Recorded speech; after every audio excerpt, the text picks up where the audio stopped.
কোর্টের কাছ থেকে তোমার ন্যায় আশা করি।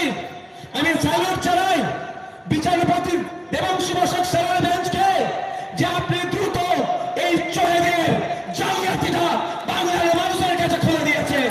একটা কথা বলে রাখি, এই বারাসাত শহরে দাঁড়িয়ে বলছি, আমার অনেক বামপন্থী বন্ধুরা ঠিকঠাক করে ব্যাখ্যা করছে না কেন সেটাও কিন্তু আমি জানি। আমি আশা করবো বামপন্থী বন্ধুরা একটু ঠিকঠাক করে ব্যাখ্যা করো। শুধুমাত্র পাত্রবাবু দাঁড়িয়ে না, আরো কেউ দাঁড়িয়ে আছে, সেটাও তাদের কাছ থেকে জানতে চাইছি। রাজ্য সরকার আজকে পর্যন্ত যেভাবে মানুষ পাবলিককে মিসগাইড করছে মেনে নেওয়া যায় না।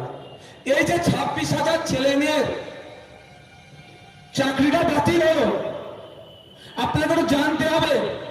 আমি বুঝতে পারছি না, আমার থেকে যারা বেশি এক্সপার্ট তারা কেন এক্সপ্লেন এটা ভালোভাবে করছে না, যারা আইনে বিশেষজ্ঞ তারাও কেন বলছে না। ইভেন একটা কথা বলে রাখি, এই বারাসাত শহরে দাঁড়িয়ে বলছি, আমার অনেক বামপন্থী বন্ধুরা ঠিকঠাক করে ব্যাখ্যা করছে না কেন সেটাও কিন্তু আমি জানি। আমি আশা করবো বামপন্থী বন্ধুরা একটু ঠিকঠাক করে ব্যাখ্যা করো। শুধুমাত্র পাত্রবাবু দাঁড়িয়ে না, আরো কেউ দাঁড়িয়ে আছে, সেটাও তাদের কাছ থেকে জানতে চাইছি। এখন কি বলছেন মমতা ব্যানার্জি বা তার দলের লোকেরা যে 27,000-এর মধ্যে সবাইকে আর দুর্নীতি করেছে? অবশ্যই এটা আমার প্রশ্ন, আমার প্রশ্ন। 26,000 কি দুর্নীতি করেছে? আমার ক্ষুদ্র জ্ঞানে মনে হয় 26,000 দুর্নীতি করেনি। ওর মধ্যে অনেকেই ভালোভাবে মেধার ভিত্তিতে চাকরি পেয়েছে, কিন্তু তারা আজকে সামাজিকভাবে অপমানিত হচ্ছে, বঞ্চিত হচ্ছে, লাঞ্ছিত হচ্ছে। এর দায়ভার মমতা ব্যানার্জিকে নিতে হবে, তার শিক্ষা দপ্তরকে নিতে হবে। আমি ওই ভদ্রমহিলার কাছে অনুরোধ করবো, যদি বাংলার মানুষের স্বার্থে বাংলার যুব সমাজের কথা ভেবে এর দায়ভার নিয়ে আপনি পদত্যাগ করুন। আপনারা সরকার চালানোর মতো এই যোগ্যতা নাই। ভাবতে পেরেছেন?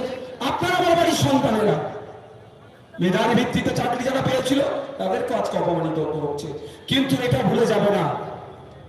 বারবার কোর্ট কিন্তু জানতে চেয়েছিল, বারবার কোর্ট জানতে চেয়েছিল অবৈধ কারা বৈধ কারা।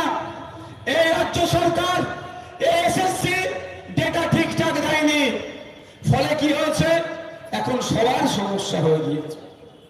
দায় কার নাই? রাজ্য সরকারের। কোর্ট তো মানবিক কোর্ট, কোর্টের কাছ থেকে তোমার ন্যায় আশা করি। আমি স্যালুট জানাই বিচারপতি দেবাংশু বসাক স্যারের বেঞ্চকে যে আপনি দ্রুত এই চোরেদের জালিয়াতিটা বাংলার মানুষের কাছে খুলে দিয়েছেন। এরা বারবার ডায়লগ দিত, বারবার বলতো এরা নাকি দুর্নীতি মুক্ত। আর আমি বলছি, বা আমি আজও বলছি, এমন কোন জায়গা নাই যেখানে তৃণমূলের উপস্থিতি আছে সেখানে দুর্নীতি মুক্ত। যেখানেই তৃণমূল সেখানেই দুর্নীতি, আর যেখানেই দুর্নীতি সেখানেই খাতস্তাজ দেখলেও তৃণমূলকে খুঁজে পাওয়া যাবে। তার উদাহরণের জন্য বলতে পারি, সমবাতি প্রকল্প বলে একটা প্রকল্প আছে। কোন পরিবারের কোন সদস্য বা সদস্যা মারা গেলে সরকারের পক্ষ থেকে 2,000 টাকা দেওয়া হয়, দাফন হোক বা দাহ করার জন্য 2,000 টাকা করে দেওয়া হয়। খোঁজ নিয়ে দেখুন, ওই 2,000 টাকা থেকেও এই কাকলি ঘোষ দস্তিদার মহাশয়ার দলের নেতারা কাটিং করে 500 করে নিয়ে নেন। আমি ক্যামেরায় বলছি তো, যদি আমার সাথে চ্যালেঞ্জ আসে আমি নামগুলো বলতে পারি। আমার নামে নাহলে মাননীয় মামলা ঠুকতে বলুন। বাবা বেঁচে আছে, এ কাকলি ঘোষ দস্তিদার মহাশয়ের উদ্দেশ্যে বলছি, আপনার দলে দলে কতটা আছে খুঁজে বার করুন।